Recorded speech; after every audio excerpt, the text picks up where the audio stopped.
बिस्मिल्लाहिर्रहमानिर्रहीम। Dear student अस्सलामु अलैकुम। कोर्स टाइटल है linear algebra, lecture number 28। Topic जो हम स्टडी करने वाले हैं आज वो है लीस्ट स्क्वायर पॉलिनोमियल। स्टूडेंट, इससे पहले मैं आपके साथ तज़किरा करूँगा पिछले क्वेश्चन का। हमने क्या किया था, हमने ऑगमेंटेड मैट्रिक्स हमने फाइंड कर ली थी। ये सारा हमने यहाँ तक सॉल्व कर दिया था। जब इसके बाद हमने इसे रिड्यूस एचिलॉन में जो था वो चेंज किया था, रिड्यूस्ड, जिसे हम गॉस जॉर्डन मेथड भी कहते हैं या गॉस जॉर्डन रिडक्शन कहते हैं।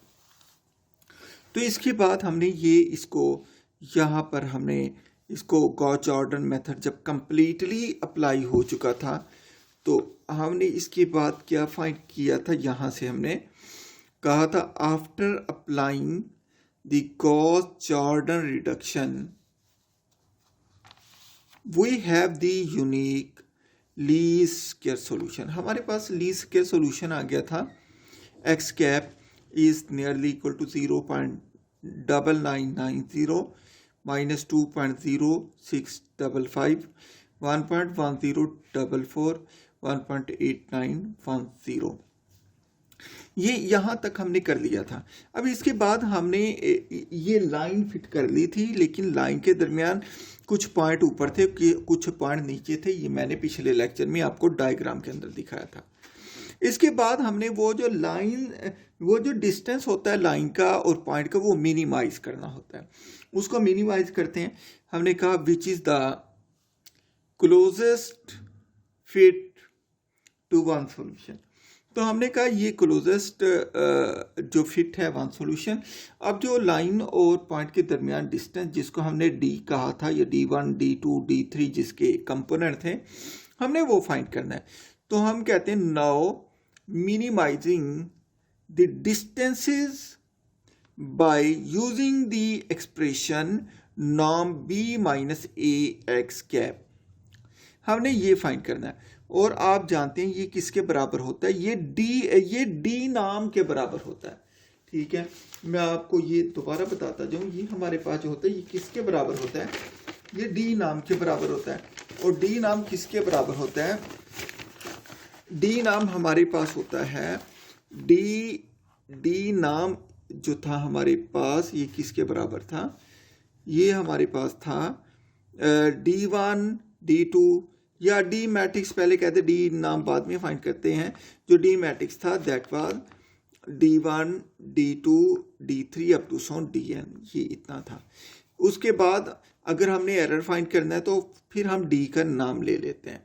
जब डी का नाम लेते हैं तो इसका भी नाम आ जाता है मैट्रिक्स का। ठीक है, D1 D2 up to so on Dn, और ये हम फाइंड कर लेते हैं। फिर तो इसके लिए हमने ये फाइंड करना है। हम ये भी जानते हैं जो डी नाम होता है ना स्टूडेंट, बल्कि मैं इधर बता देता हूँ, जो डी नाम होता है ना, डी नाम, वो बराबर होता है नाम of B minus AX cap के। ये एक्स कैप वो है जो हमने अभी सॉल्यूशन फाइंड किया, ये वाला। अब हम इसका नाम फाइंड करने जा रहे हैं। हमें डी चाहिए, एरर चाहिए। इसके लिए हम क्या करेंगे, बी माइनस AX इसका नाम ले लेंगे। तो सबसे पहले हमें AX चाहिए। एक्स मैट्रिक्स हमें गिवन है, एक्स मैट्रिक्स हमें गिवन है। एक्स कैप अभी फाइंड किया, हम दोनों को मल्टीप्लाई कर देंगे, उसके बाद बी माइनस AX का नाम कर देंगे।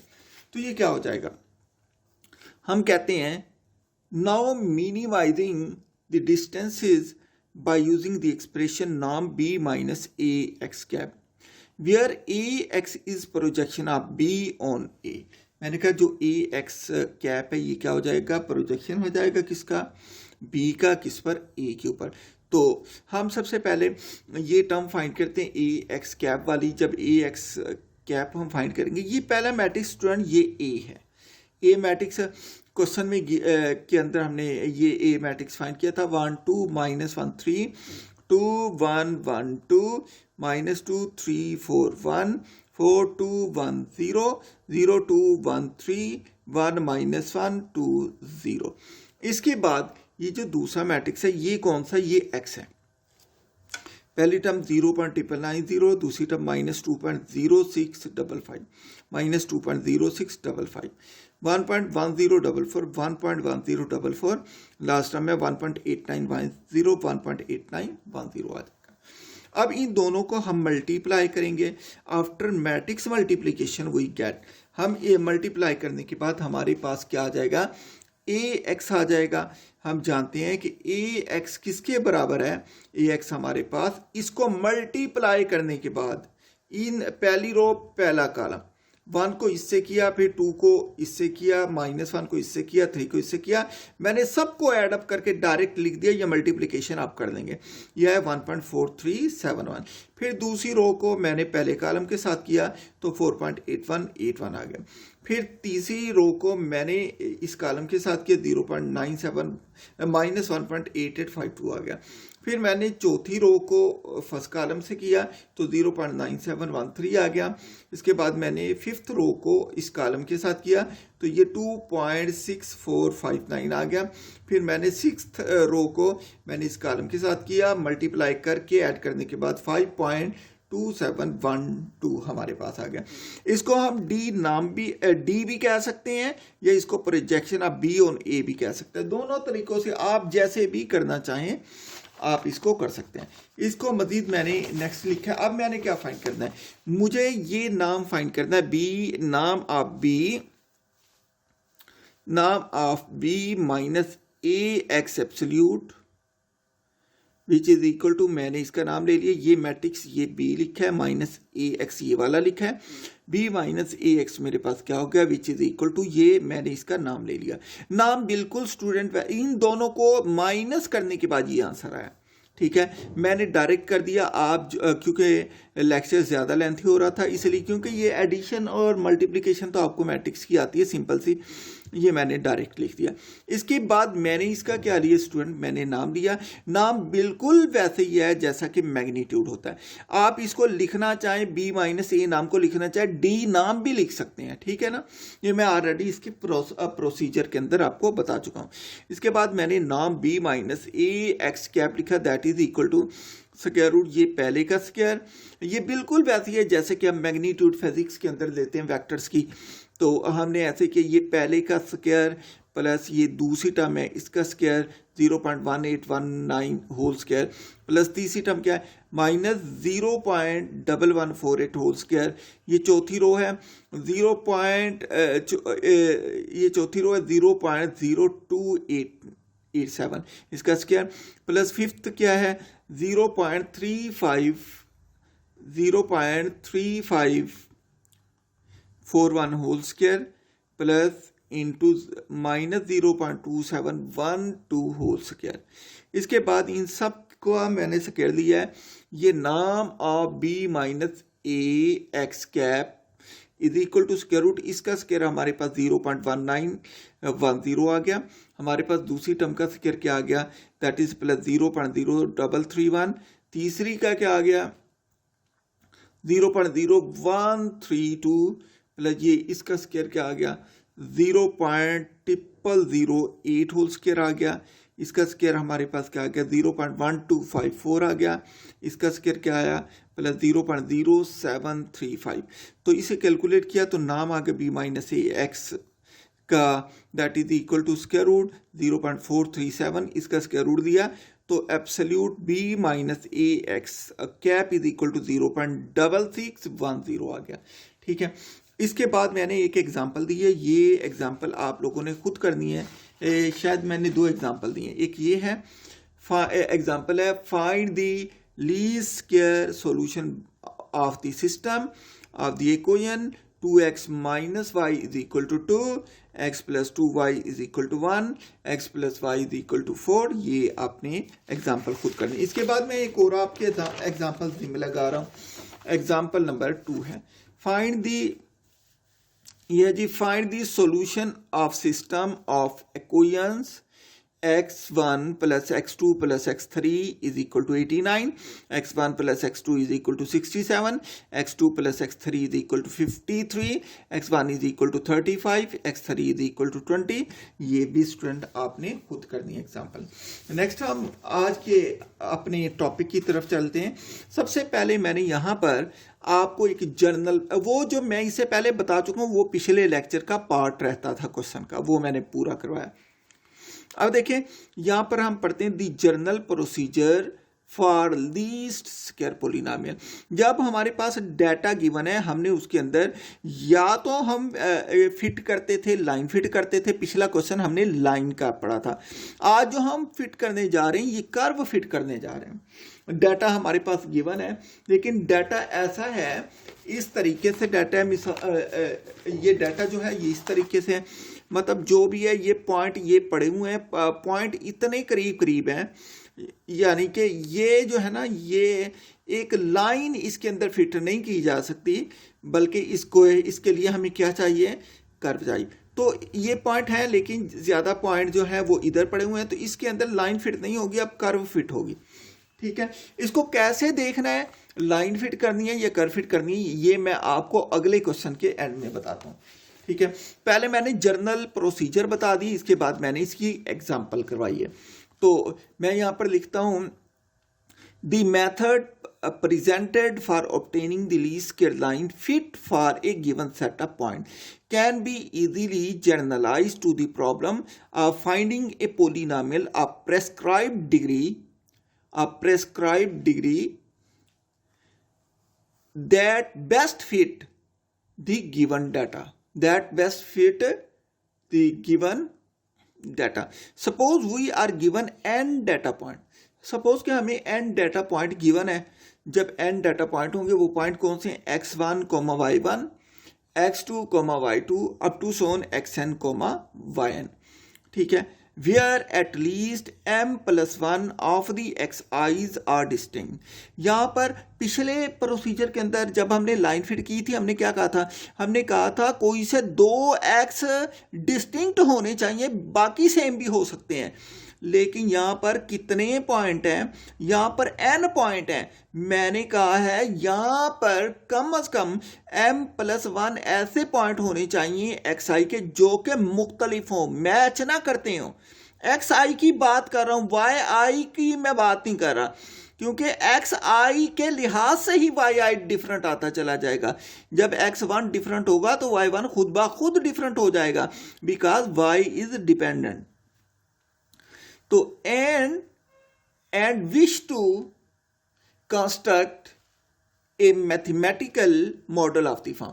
मैंने इस तरीके का, क्योंकि अब कर्व मैंने फाइंड करनी है, इसलिए जब कर्व की बात करेंगे तो अब x की पावर 1 नहीं होगी, अब x की पावर 1 से ग्रेटर होगी। m क्या है, ये किसी भी डिग्री की पोलिनोमियल हो सकती है, ये मैंने जर्नल फॉर्म लिखी है इसकी। ठीक है, यहाँ पर मैंने लिखा y is equal to am x raised to power m plus am minus 1 x raised to power m minus 1 plus up to so on plus a1x plus a0, where m is less or equal to n minus 1 that best fit these data। ये curve ऐसी curve है जो इन point को में fit हो जाती है, data के अंदर, ये डाटा है, इस डाटा के अंदर फिट हो जाती है। तो as in the least square line fit, least square line fit बिल्कुल वैसे ही जैसे कि लीस्ट स्क्वायर लाइन फिट होती थी। Since sum of the n data point do not lie exactly on the graph, यानी कि जो कर्व इसमें फिट होती है उसमें से कुछ पॉइंट ऐसे भी हैं जो कर्व के करीब नहीं है बल्कि कर्व से दूर है, लेकिन वो पॉइंट जो है वो बहुत थोड़े हैं। ठीक है, तो हमने बेस्ट फिट की इसलिए बात की है कि ज्यादातर पॉइंट के अंदर वो फिट हो रही, सबके अंदर नहीं फिट हो रही। ठीक है, तो मैंने बता दिया यहाँ पर बिल्कुल ये कर्व वैसे फिट होगी जैसे कि लाइन फिट होती थी डाटा के अंदर।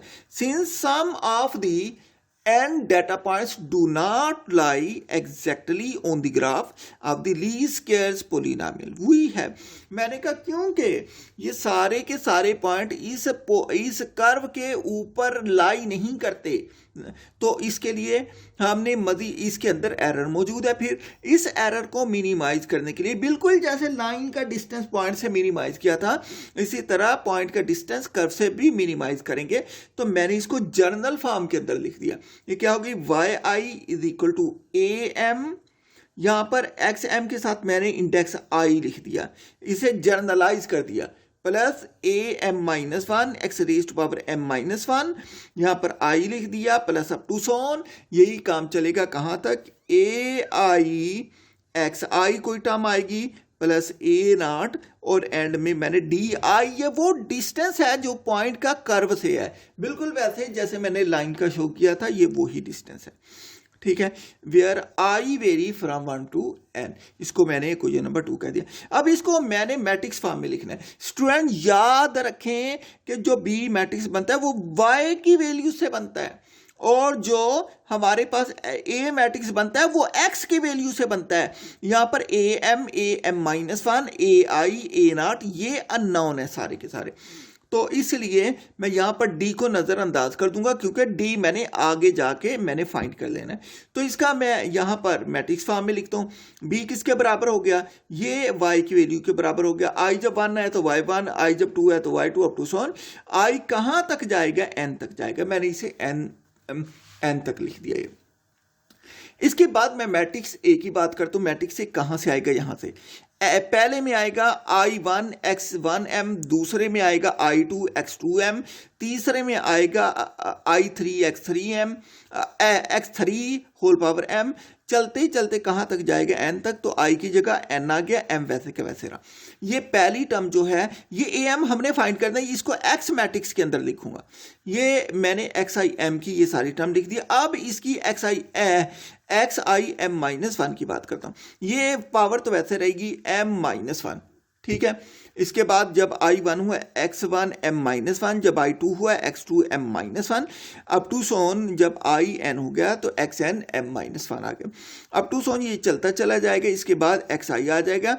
xi जब 1 होगा x1 स्क्वायर हो जाएगा, xi जब 2 होगा x2 स्क्वायर हो जाएगा, up to so on xn whole square आ जाएगा, ठीक है। इसके बाद हमने ये मैंने स्क्वायर वाली टर्म लिखी है, ये स्क्वायर वाली टर्म यहाँ पर मौजूद है जो कि ए आई एक्स स्क्वायर आई की शक्ल में मौजूद है। इसके बाद मैंने ये वाली टर्म ये वाली यहाँ पर लिखी है, ये x1 ये x2 अप टू सोन ये xn हो जाएगा, और एंड में ये वाली कांस्टेंट टर्म है, इसकी जगह इसका कोफिशिएंट कुछ नहीं है तो आने हर एक के साथ 1 1 1 आ जाएगा। ये d मैं इसमें शामिल नहीं कर रहा क्योंकि d मैंने आगे चल के फाइंड कर लेना है। तो इसके बाद स्टूडेंट हमने देखा x क्या हो जाएगा, x हो जाएगा अननोन, ये वो अननोन है जो हमने फाइंड करने, A M minus one up to so on ए1 ए नॉट, एंड d क्या हो जाएगा, d1 d2 up to Son dn हो जाएगा। तो मैंने कहा we may write the n equation into, मैंने n इक्वेशन, क्योंकि इसके अंदर n इक्वेशन शामिल है। देखें ना यहाँ पर टर्म मैट्रिक्स के अंदर कितनी इक्वेशन है, ये 1 है, ये 2 है, ये अप 3 आगे चल के ये कहाँ तक जाता है, n, ये आखिरी टर्म जो है n तक है। इसका मतलब ये कितनी इक्वेशन इससे बन रही है, n इक्वेशन बन रही है। तो यही काम मैंने यहाँ पर किया है। मैंने कहा अगर n इक्वेशन को मैं मजीद जर्नल फॉर्म में लिखूँ उसको, तो ये क्या हो जाएगा, b is equal to ax plus d, it is equation number 3। As in the case of least square line fit, a solution x cap to the normal system ax is equal to b। तो मैंने कहा इसके लिए हम solution कैसे find करते थे, line fit के लिए ax is equal to b, दोनों तरफ ट्रांसपोज से मल्टीप्लाई करते थे, ये सिस्टम नॉर्मल सिस्टम बन जाता था। तो बिल्कुल ये वैसे ही है, ये कर्व फिट करनी है लेकिन तरीका कार वही है, दोनों तरफ ट्रांसपोज से मल्टीप्लाई करना है। This is a least square solution to A X is equal to B. ये जो हमारे पास आ जाएगा यहाँ से x की वैल्यू, ये हमारे पास लीस्ट स्क्वायर सॉल्यूशन आ जाएगा किसका, सिस्टम का, x is equal to B का, ठीक है। With this solution we will assume that norm d norm is equal to b minus ax norm is minimized। इस तरीके से एरर फाइंड करने के लिए d का नाम ले लेते हैं और d इसके बराबर होता है, हम इसको मिनिमाइज कर लेते हैं। इसी मेथड जो मैंने ये लेंथी बताया इसको शॉर्ट कर दूं, यहाँ पर शॉर्ट फॉर्म प्रोसीजर मैं आपको बता रहा हूँ ताकि आपको इतना लेंथी याद ना रहे तो ये याद रहे। हमारे पास प्रोसीजर जो है लीस्ट स्क्वायर पॉलिनोमियल फाइंड करने का, पॉलिनॉमियल मेरे पास ये गिवन होगी, ये जर्नल फॉर्म। हमने इससे मैट्रिक्स बनाने, यहाँ से मैट्रिक्स बी आएगा, यहाँ से मैट्रिक्स ए आ जाएगा। ये A M minus one, A one, A not, ये हमने सारे फाइंड करने होंगे। तो मेरे पास that first fit the data, हमने ये जो कर्व है ये हमने डाटा में फिट करनी है। डाटा कौन सा है? x1 y1 x2 y2 up to xn yn। यहाँ मैंने कह दिया जो m है वो less are equal to n minus one है। And at least m plus one of the x i's are distinct is as follows. इसके बाद हमने दो स्टेप करने हैं। सबसे पहले जो हमें डाटा गिवन है उसके मैट्रिक्स बना लें। मैट्रिक्स कैसे बनाए? जैसे मैंने यहाँ पर बना के दिखाए हुए हैं, बिल्कुल वैसे ही b इसके बराबर आ जाएगा। y की वैल्यूज a को हम पोलिनोमियल से निकाल लेंगे, ये सारी देख रहे हैं हम। इसके अलावा जो हमारे पास x होगा वो अननोन का होगा। स्टेप 2 में हमने क्या करना है? हमने सिस्टम को नॉर्मल सिस्टम बना लेना है। ax is equal to b को नॉर्मल सिस्टम बना लिया, ठीक है। नॉर्मल सिस्टम बनाने के बाद हमने यहाँ से x की value Gauss Jordan reduction method से फाइंड कर देना, बिल्कुल वही है। अब देखिए स्टूडेंट, एग्जांपल है दी फॉलोइंग डाटा गिवन है, शो एटमॉस्फेरिक पोल्यूटेंट, ये जो एटमॉस्फेयर के अंदर पोल्यूशन है, ये डाटा उसको रिप्रेजेंट करता है यहाँ पर YI relative to an EPA standard. ये EPA के मुताबिक, EPA क्या है? ये USA ने एक सिस्टम बनाया हुआ है जो कि एयर के अंदर पोल्यूशन की लिमिट, पोल्यूशन की मेजरमेंट करते हैं कि एयर के अंदर पोल्यूशन कितनी है। EPA stands for environmental protection agency. ये E मतलब environmental, P mean protection and A mean agency of USA। ये डाटा गिवन है। ये देखिए सबसे पहले जो डाटा गिवन है वहां से देखकर आपको पता चल जाएगा। मैंने ये बिल्कुल पॉइंट वैसे ही प्लॉट किए जैसे कि मैट्रिक के अंदर आपने किए थे। जब ये मैंने T ले लिया है, ये T है, ये देखें ये T है ये वाला, और यहां पर ऊपर मैंने Y ले लिया। ये टेबल के अंदर डाटा गिवन है कि जब t मेरे पास 1 है तो y माइनस 0.15 है। ये t है, जब t 1 था तो जब t यहाँ पर 1 था तो y कितना हो गया? ये t 1 है, y हो गया नेगेटिव है तो नीचे चला गया, ये नीचे y नेगेटिव है। उसके बाद जब 1.5 है, t 1.5 तकरीबन ये है तो हमारे पास 0.24 आ गया, ठीक है। उसके बाद जब ये 2 हो गया, 2 के सामने क्या है? 0.68 ये। मतलब ये मैंने ये सारा डाटा प्लॉट कर दिया, ये सारे 9 के 9 पॉइंट है, ये मैंने फाइंड किया। मैंने ड्रॉ किया तो मैंने देखा ये स्ट्रेट लाइन नहीं बनती, क्योंकि ये कर्व बनती है, इसलिए मैं इस डाटा के अंदर कर्व ही फिट करूंगा। यहाँ से हमें पता चलता है, आप इस डाटा से ग्राफ बना के देख लें। अगर ग्राफ स्ट्रेट लाइन है तो आप लाइन फिट कर दें, अगर स्ट्रेट लाइन नहीं है तो फिर कर्व फिट करेंगे, ठीक है। तो इस कर्व को फिट करने के लिए मैं ये सारी सूरत हाल कर रहा हूं। मैंने कहा the figure suggest that a quadratic polynomial y is equal to a to t square plus a1t plus a0, क्योंकि ये शेप जो बन रही है पैराबोलिक शेप बन रही है, ठीक है। इसलिए पैराबोलिक शेप किस में बनती है? क्वाड्रेटिक पोलिनोमियल में बनती है। इसलिए मैंने यहां पर क्वाड्रेटिक पोलिनोमियल फिट करने जा रहा हूं, इसको मैंने 1 कह दिया, ठीक है।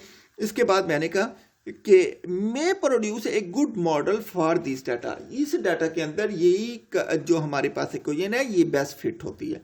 Now we write the given data in matrix form. अब यहाँ पर मैंने मैट्रिक्स फॉर्म में लिख दिया। देखिए मैंने आपको बताया था कि जो हमारे पास b होता है उसके अंदर y की वैल्यू होती है। यहाँ पर y की वैल्यू क्या है? ये वाली। इस पूरे को मैंने मैट्रिक्स b का नाम दे दिया। ये देखें, ये सारी मैंने ऊपर लिख भी दिया है, ये y आईज की वैल्यू मैंने लिखी है।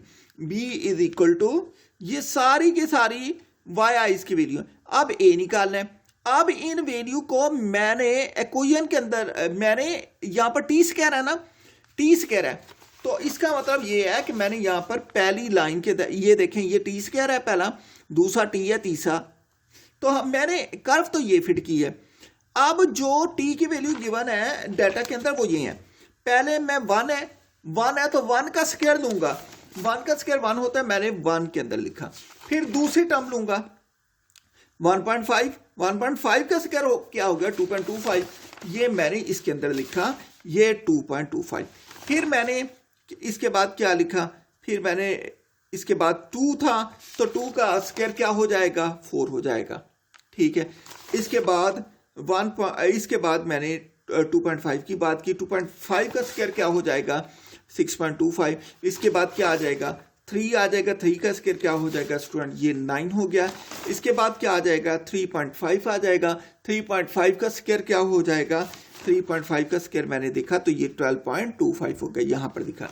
उसके बाद 4 आ गया, 4 का स्क्वायर 16 हो जाएगा, ये मैंने यहाँ पर 16 लिखा है।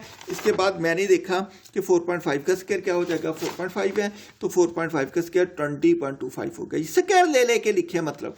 इसके बाद मैंने देखा ये 5 है तो 5 का क्या आ जाएगा 25। इसके बाद दूसरी टर्म टी की है, टी की वैल्यू मैं लिखूंगा, टी की वैल्यू ये जैसे गिवन है ये सारी की सारी एज इट इज आ जाएंगी, ठीक है। ये 1, 1.5, 2, 2.5, 3, 3.5, 4, 4.5, 5। इसके बाद ये कांस्टेंट है, अब इसका कोफिशिएंट कुछ नहीं है तो 1 है। मैंने हर एक के साथ यही 1 लिख दिया क्योंकि ये चेंज नहीं होता, ठीक है। तो इसके बाद x क्या हो गया, x मेरे पास हो गया a2, a1, a0, इनकी वैल्यू फाइंड करनी है। तो मैंने यहाँ पर बिल्कुल वैसे लिखा, मैंने बता दिया verify that the rank of matrix is 3। Rank matrix देखिए, इनको देख के पता चलता है कि रैंक कितना है। ये 3 है तो इसका मतलब a का रैंक जो आएगा वो 3 आएगा, ठीक है। Now we find the normal system, normal system वैसे फाइंड कर दिया। मैंने ए का ट्रांसपोज लिया, ए का ट्रांसपोज मेरे पास ये आ गया। मैंने इसकी रोज को मैंने कॉलम बना दी, ये पहले कॉलम को रोज बना दिए, दूसरे कॉलम को रोज बना दिए, तीसरे कॉलम को रोज बना दिए। बेशक आप रोज के कॉलम बना दे तब भी ठीक है। ये मेरे पास एक का ट्रांसपोज आ गया, मैट्रिक्स ए मेरे पास मौजूद है। ये सारी आप देखें मैंने कैलकुलेशन करके आप लोगों को समझाने की कोशिश की है। पहले ए ट्रांसपोज है फिर ए है, मैंने ये पहला मैट्रिक्स जो लिखा है ए ट्रांसपोज का लिखा है। दूसरा मैट्रिक्स वही है जो मैंने ए का नाम दिया है, ठीक है। दूसरा मैट्रिक्स ए है, ये पहला मैट्रिक्स जो है इसके अंदर ए ट्रांसपोज है यहाँ तक। इसके बाद ये वाला मैट्रिक्स जो है ए है। इसके बाद मैंने ये सारी कैलकुलेशन कर दी। स्टूडेंट टाइम क्योंकि कम है मैं सारी कैलकुलेशन तो नहीं कर सकता। ये मैंने ये जो है ना ये पहले को मल्टीप्लाई किया, पहली रो पहला कॉलम, ये सारे का सारा ये मैंने 2 लाइनों के अंदर एक ही लिखी हुई है क्योंकि जगह मेरे पास थोड़ी थी। इसके बाद पहली रो दूसरा कॉलम तो ये मैंने यहाँ पर लिखा मल्टीप्लाई करके। इसके बाद पहली रो तीसरा कॉलम तो तीसरे कॉलम की ये मैंने ये मल्टीप्लाई करके यहाँ पर लिखी हुई है, ये देख लें, ठीक है। इसके बाद मैंने क्या किया, दूसरी रो पहला कॉलम, ये दूसरी रो पहला कॉलम है तो ये मैंने ये वाला दूसरी रो पहला कॉलम लिखा। उसके बाद दूसरी रो दूसरा कॉलम, ये दूसरी रो दूसरा कॉलम आ जाएगा। इसके बाद दूसरी रो तीसरा कॉलम, इसके बाद दूसरी रो ये तीसरा कॉलम आ जाएगा। नेक्स्ट हमने देखा ये तीसरी रो को पहले कॉलम से मल्टीप्लाई करके ये मैंने 2 लाइनों के अंदर लिख दिया। इसके बाद तीसरी रो दूसरा कॉलम, इसको मैंने यहां पर ये 2 लाइनों में लिख दिया। इसके बाद तीसरी रो को तीसरी रो से मल्टीप्लाई कर दिया तो मैंने ये 2 लाइनों में लिख दिया। इसको मैंने सिंपलीफाई किया, मेरे पास मैट्रिक्स ए ट्रांसपोज किया गया 1583.25, ये मेरे पास मैट्रिक्स ए ट्रांसपोज, इनको ऐड अप करके मैंने लिखा है, ऐड सब्ट्रैक्ट जो भी होता है। अब मैंने क्या फाइंड करना है, ए ट्रांसपोज बी फाइंड करना है। ए ट्रांसपोज बी फाइंड करने के लिए ये मैंने मैट्रिक्स क्या लिख दिया है, ये ए ट्रांसपोज लिख दिया है। बी आपको पता है कि क्वेश्चन के अंदर मैट्रिक्स बी गिवन था, वाई की वैल्यू जो थी ये थी। मैंने यहां पर मैंने ये लिख दिया, ठीक है। इसके बाद मैंने पहली रो को इससे मल्टीप्लाई किया, ये पहली रो को मैंने ये सारा मल्टीप्लाई किया। ये स्टूडेंट ये मुझसे थोड़ी सी गलती हो गई थी, मैंने इसको दूसरी रो में लिखना था, इसको तीसरी में लिखना था तो ये मुझसे लिखा गया। लेकिन मल्टीप्लिकेशन का यही तरीकाकार है, सिर्फ ये है कि इसके बाद आपने इसके नीचे इसको लिखना है, ठीक है, और इसके नीचे आपने इसको लिखना है, मल्टीप्लाई करना था। पहली रो पहला कॉलम ये आ जाएगा, दूसरी रो पहला कॉलम ये आ जाएगा, तीसरी रो पहला कॉलम ये आ जाएगा। इनको एडअप किया तो मेरे पास A ट्रांसपोज B जो आ गया दैट इज 54.65, 16.71 एंड 5.36 ये आ गया। अब ये वैल्यू फाइंड कर ली। हम इसको जो है नॉर्मल सिस्टम की इक्वेशन के अंदर हम इसको पुट कर देंगे। हम देखते हैं यहाँ पर मैंने बता दिया कि ये मेरे पास A ट्रांसपोज B मेरे पास क्या आ गया, ये आ गया। इसके बाद नाउ यूजिंग वैल्यूज, इसको मैंने डबल स्टैटिक की और A ट्रांसपोज A को सिंगल स्टैटिक कह दिया। इनकी वैल्यू मैंने नॉर्मल सिस्टम जो बनाया था इसके अंदर पुट कर दी। Normal system A transpose A x is equal to A transpose B है। इसके अंदर मैंने A ट्रांसपोज A की वैल्यू पुट की, इसके अंदर मैंने A ट्रांसपोज B की वैल्यू पुट की। तो इसके बाद मैंने इसका क्या बना दिया जी, ऑगमेंटेड मैट्रिक्स बना दिया। ऑगमेंटेड मैट्रिक्स, ये मैट्रिक्स वैसे लिखा, इसके बाद मैंने ये वाला लिख दिया। अब मैंने लीडिंग आर्डर कोफिशिएंट को क्या बनाना है जी, 1 बनाना है। इसको मैंने इसी पे डिवाइड कर दिया, लिहाजा R1 को मैंने डिवाइड कर दिया 15.83.25। ये मैंने सबको डिवाइड करके ये लिख दिया। उसके बाद मैंने इस 1 के नीचे 0 0 बनाने हैं। इस 1 के नीचे 0 0 बनाने के लिए स्टूडेंट मैं आपसे कैलकुलेशन शेयर कर देता हूँ, आप ऐसा करें, टाइम क्योंकि एक कम है, आप इसका स्क्रीनशॉट लेके आप लिखें। ये देखें यहाँ पर मैंने ये पहला R2, इसके बाद माइनस, यहाँ पर देखें ना नीचे इसके क्या था 378, ये किसके अंदर, R2 के अंदर। ये R2 opposite sign minus 378 into R1 लिखा, पहले R1 लिखा माइनस 378 से मल्टीप्लाई किया, ये आ गया, ये आ गया। इसके बाद मैंने R2 को इसके अंदर ऐड किया तो मेरे पास 0, ये आंसर आ गया। ठीक है, मैंने ये यहाँ पर जो है दूसरी रो के अंदर ये वाला आंसर लिख दिया। ये दूसरी रो आप देख रहे होंगे, ठीक है, ये दूसरी रो में लिखा। सिमिलरली मैंने अगला ऑपरेशन किया, 96 R3 के अंदर है, मैंने R3 लिखा माइनस 96 R1 कर दिया। ये R1 लिखा 96 से मल्टीप्लाई किया, ये आ गया। इसके बाद R3 में ऐड कर दिया, ऐड अप किया तो ये आंसर आ गया। अब देखिए इसको मैंने कहां पर लिखा, ये थर्ड रो के अंदर ये वाला लिख दिया। इसके बाद अब क्या चाहिए मुझे, दूसरी रो के दूसरे एलिमेंट को 1 बनाना है, इसको इसी पर डिवाइड कर देंगे।